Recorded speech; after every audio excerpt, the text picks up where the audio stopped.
My cabin on Lake Greenwood has been in my family for 60 years. My grandfather built the dock back when the lake was just a quiet fishing spot.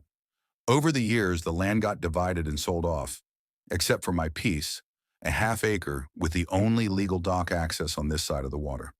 When I inherited it, I kept the dock in good shape and rented out slips to a few neighbors. The HOA for the fancy new lakeside development popped up about 10 years ago. New houses, new people, same old attitude. And their queen bee, Karen. She wasn't content managing her pristine lawns and trash can schedules. No, she wanted my cabin brought up to community standards, as she liked to say. I lived simply: old cedar siding, a smoker out back, a canoe tied to the dock. Apparently that ruined her million-dollar lake view. First, she sent me reminder notices to paint my cabin. Then she knocked on my door with suggestions for my landscaping. I told her every time, "I'm not part of your HOA," and every time she'd squint like I was speaking Martian. Last month, I invited a few old fishing buddies up for a weekend. We had a fire pit going, music playing low, some ribs on the smoker. We were in bed by 11. The next morning, two deputies showed up at my door. "Sir, we got a 911 call about illegal camping and noise complaints," one said, looking embarrassed. I laughed. "Camping? This is my house." They checked my ID, we had a chuckle, and they left. I knew exactly who called. That night, Karen stomped over in her tennis visor and told me she'd do whatever it takes to keep her community peaceful. I reminded her again. "I don't answer to your HOA." She smirked. "We'll see about that." She didn't know I had a card up my sleeve, or rather a dock permit.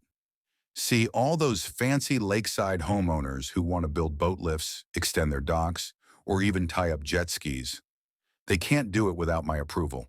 The original dock rights flow through my deed, and the easement clause is ironclad. Next HOA meeting, I showed up. Karen tried to tell me members only. I sat down anyway. I told the room that false 911 calls are serious business, and so are dock agreements. I pulled out my folder and read the part where they need my signature for any dock expansions or repairs. No signature, no permits. I let it sink in. Then I smiled and said, "As long as I'm harassed, your docks stay exactly the size they are now, or shrink." There was dead silence, except for a couple of residents who clearly didn't like Karen's stunt. By the next morning, she was calling me, all sweetness and light, begging me to come to an understanding. Too late. I told her my conditions. No more notes on my door. No more calls to the county. No more cops showing up for fake emergencies.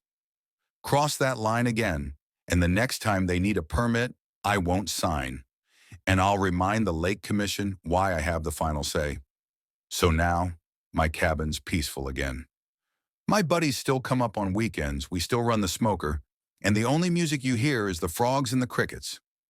Karen still scowls at me across the water when she paddles by, but she keeps her mouth shut. Funny thing about old lake cabins, sometimes they come with more power than a whole HOA's worth of clipboards.